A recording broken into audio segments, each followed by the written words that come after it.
সাবেক প্রধান বিচারপতি এবিএম খায়রুল হককে গ্রেপ্তার করা হয়েছে। সকাল ৮টার দিকে রাজধানীর ধানমন্ডির বাসা থেকে তাকে গ্রেপ্তার করে গোয়েন্দা পুলিশ। এ নিয়ে আরও জানাতে হাইকোর্ট প্রাঙ্গণ থেকে যোগ দিচ্ছেন সহকর্মী জাহিদুল বাশার। বাশার, এবিএম খায়রুল হককে কখন আদালতে তোলা হবে আর তার বিরুদ্ধে অভিযোগগুলো কি বিস্তারিত জানাবেন।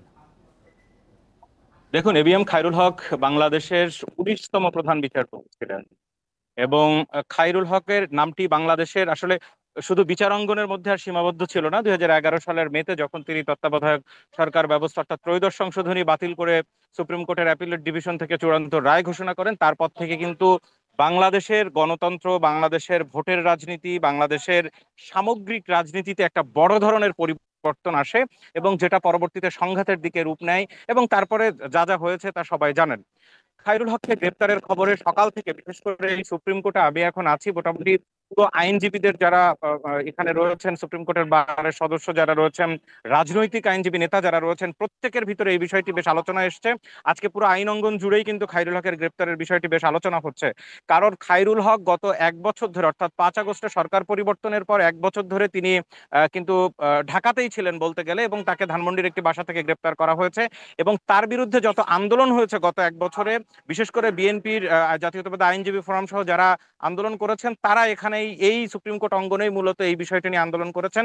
কিছুক্ষণ আগে তারা এখানে আসছেন, তাদের প্রতিক্রিয়া দিয়েছেন। দেখুন, খায়রুল হকের বিরুদ্ধে অভিযোগ জানতে চাচ্ছিলেন। খায়রুল হকের বিরুদ্ধে যাত্রাবাড়ী থানায় বেশ কয়েকটি মামলা রয়েছে। এছাড়া নারায়ণগঞ্জে গত বছরের 5 আগস্টের পরে একজন আইনজীবী মামলা করেছেন রাষ্ট্রদ্রোহ সহ, তার বিরুদ্ধে এই যে জাল জালিয়াতি করে রায় দেওয়া, সেই মামলাটিও রয়েছে। এখন তাকে কোন মামলায় গ্রেপ্তার দেখানো হবে সেই বিষয়টি আমরা হয়তো আরো কিছুক্ষণের মধ্যে জানতে পারবো। দেখুন, মূলত তার বিরুদ্ধে সবচেয়ে বড় যে অভিযোগ, তিনি এখানে একটা বিষয় একটু বলে নেই, তিনি কিন্তু মাত্র 7 সাড়ে 7 মাসের মতো সময় পেয়েছিলেন প্রধান বিচারপতি হিসেবে, তার মেয়াদকাল ছিল। এবং অভিযোগ রয়েছে যে অনেক সিনিয়রকে ডিঙ্গিয়ে তাকে প্রধান বিচারপতি করেছিলেন শেখ হাসিনা সেই সময় বা তার সরকার। দেখুন, এইখানে একটি বিষয়, তিনি এই 7 সাড়ে 7 মাসের মধ্যে বাংলাদেশের সবচেয়ে বড় কয়েকটি রায় দিয়েছেন। তার মধ্যে খুবই গুরুত্বপূর্ণ এবং যে বিষয়টি নিয়ে সবচেয়ে বেশি আলোচনা, যে 2011 সালের মে মাসে তিনি অবসরে যাওয়ার খুব সম্ভবত 7-8 দিন আগে তিনি এই রায়টি দিয়েছিলেন। সেখানে তিনি বাংলাদেশে যে তত্ত্বাবধায়ক সরকার ব্যবস্থা, সেই ব্যবস্থা বাতিল করে রায় দিয়েছিলেন। এইখানে একটা বিষয়, তিনি যখন কোর্টে, আপনি জানেন যে কোর্টে যখন রায় দেওয়া হয় কোনো বিষয়ে, সেটি প্রথমে সংক্ষিপ্ত রায় দেওয়া হয়, কারণ লিখিত রায় অনেক পরে বেরোয়। তো সেই সংক্ষিপ্ত রায়ে কিন্তু তিনি বলেছিলেন যে বাংলাদেশের সামগ্রিক ব্যবস্থার বিবেচনায় বা পরিস্থিতি বিবেচনায় আরো 2টি টার্ম, অর্থাৎ পরবর্তী আরো 2টি সংসদ তত্ত্বাবধায়ক সরকারের অধীনেই নির্বাচন হতে পারে।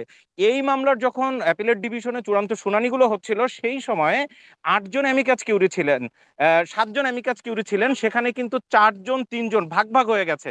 যাই হোক, তারপরেও যখন অ্যামিকাস কিউরি সবাই এইখানে মত দিয়েছিলেন যে ঠিক আছে, পরবর্তী 2টি নির্বাচন অন্তত তত্ত্বাবধায়কের অধীনে হোক, কিন্তু দেখা গেল আমরা সাধারণত যেটি দেখি যে কোনো রায়ের ভিত্তিতে কোনো অ্যাকশন নিতে হলে চূড়ান্ত পূর্ণাঙ্গ রায়টি বেরোতে হয়। কিন্তু আওয়ামী লীগ সরকার যেটি করেছিল সেই সময়ে, যে তিনি যখন মৌখিক রায়টি দেন, সেই রায়ের কিছুদিনের মধ্যেই পরপরই দেখা গেছে যে তারা সংসদে 13দশ সংশোধনী বাতিল, 15দশ সংশোধনী নিয়ে আসে, তত্ত্বাবধায়ক সরকার বাতিল করে, অর্থাৎ তখনও লিখিত রায় বের হয়নি। এটি একটি বিষয়। এবং তার পরবর্তীতে সবচেয়ে বড় কেলেঙ্কারির যে অভিযোগ, আজকে এখানে বিএনপির আইনজীবী নেতারা, জামাতের নেতারা, আইনজীবী নেতারা যারা এখানে ব্রিফ করেছেন, তাদের সবারই একটি অভিযোগ, পরবর্তী প্রায় 16 মাস পরে তিনি অবসরে যাওয়ার পরে যখন ওই রায়ের চূড়ান্ত রায়, তিনি লিখিত রায় প্রকাশ করেন, সেখানে দেখা গেল তিনি মৌখিক রায়ে যেটি বলেছিলেন যে 2টি টার্ম তত্ত্বাবধায়ক সরকারের অধীনে নির্বাচন করতে, এই 2টি টার্মের তত্ত্বাবধায়ক সরকারের অধীনে নির্বাচন করার বিষয়টি তিনি লিখিত রায়ে আনেননি। এইখানে তার বিরুদ্ধে জাল জালিয়াতের অভিযোগ বড়, যে তিনি মৌখিক রায়ে ফুল কোর্টে, অর্থাৎ সুপ্রিম কোর্টের অ্যাপিলেট ডিভিশনে বসে যে রায় দিলেন, লিখিত রায়ে যে তিনি সেটি রাখলেন না। অর্থাৎ লিখিত রায় তিনি আওয়ামী লীগ যেটি করেছে সংসদে, অর্থাৎ সরাসরি তত্ত্বাবধায়ক বাতিল করে দিয়েছে, বাতিল করে যে এই 15দশ সংসদে এনেছে তিনি জাহিদুল সেটিকে। বাশার, আপনাকে অসংখ্য ধন্যবাদ দিচ্ছি, আপনি বিস্তারিত বলেছেন। ধন্যবাদ আপনাকে। এবিএম খায়রুল হককে এই মুহূর্তে ডিবি কার্যালয়ে রাখা হয়েছে। সেখানে রয়েছেন আমাদের সহকর্মী শিকদার মেহেদী হাসান। আমরা তার কাছে যাচ্ছি। মেহেদী হাসান, এই মুহূর্তে ডিবি কার্যালয়ের পরিস্থিতি জানাবেন। তাকে কখন সেখান থেকে বের করা হবে? পুলিশের পক্ষ থেকে কোনো ব্রিফ করা হয়েছে কিনা?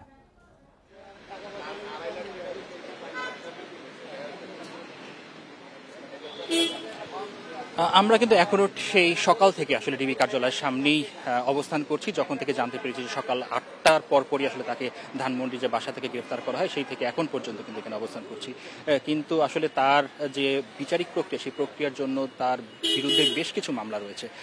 একটির পর একটি মামলার যে বিষয়, সেই বিষয়গুলো সামনে আসার কারণে কিন্তু আসলে ডিবির যে যুগ্ম কমিশনার, তার কিন্তু আমাদের সাথে কথা বলার কথা ছিল, কিন্তু আসলে তিনি সঙ্গত কারণে আমাদের সাথে কথা বলতে পারছেন না। কিছু সময় আগেও আমরা চেষ্টা করছিলাম তার সাথে কথা বলার। তারা আমাদেরকে শুধু জানিয়েছেন এতটুকুই যে তার যে মামলাগুলো আছে সেই বিষয়গুলো নিয়ে তারা এখনো কিছু বিষয় নিয়ে তারা আসলে এগুলো নিয়ে দেখছেন, যে আসলে কোন মামলায় তাকে আসলে আদালত হাজির করা হবে এবং কোন কোন স্থানে কি কি মামলাগুলো রয়েছে। বিশেষ করে নারায়ণগঞ্জের একটি মামলা, যাত্রাবাড়িতে একটি মামলা, মোহাম্মদপুরের একটি মামলা, এরকম আরও বেশ একাধিক মামলা তার নামে রয়েছে, যে কারণে আসলে এই মামলার প্রক্রিয়াগুলোকে গুছিয়ে তারপরে তাকে আসলে পাঠানো হবে।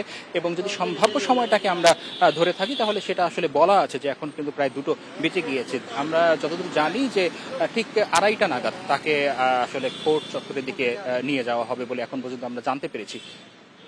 এবং তার যে বিচারিক প্রক্রিয়া, সেই বিষয় সম্পর্কে কিন্তু আসলে আমাদের একটা সহকর্মী জানাচ্ছিলেন যে আসলে তিনি বিগত যে আওয়ামী লীগ সরকার, সেই সরকারের সময় যে সকল অনিয়মগুলো করেছেন এবং প্রভাব বিস্তার করে যে সকল সুবিধাগুলো নিয়ে, বিশেষ করে একটা কথা আমি একটু যুক্ত করতে চাই, সেটি হচ্ছে যে আপনার কোর্টে, অর্থাৎ সেখানকার একটা তহবিল ছিল, সেই তহবিলের অর্থ আত্মসাৎ করে তিনি আসলে তার চিকিৎসার ব্যয়ে, নিজের চিকিৎসা কাজের জন্য তিনি ব্যয় করেছিলেন, এবং সেটা করে কিন্তু তিনি বেশ কিছু আলোচনা এসেছিলেন। এবং এছাড়াও জিয়াউর রহমানের যে ঘোষক, স্বাধীনতার ঘোষক, সেই বিষয়টি জিয়াউর রহমান স্বাধীনতার ঘোষক নন বলেও কিন্তু তিনি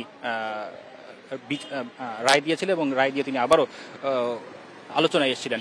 এমন বেশ কিছু বিষয় তার সম্পর্কে আছে, আর আমরা এখন পর্যন্ত এখানে অপেক্ষা করছি, হয়তোবা তাকে যখন এখান থেকে কোর্টে সোপর্দ করা হবে আমরা জানাবো। ডিবি কার্যালয় থেকে জানাচ্ছেন সহকর্মী শিকদার মেহেদী হাসান।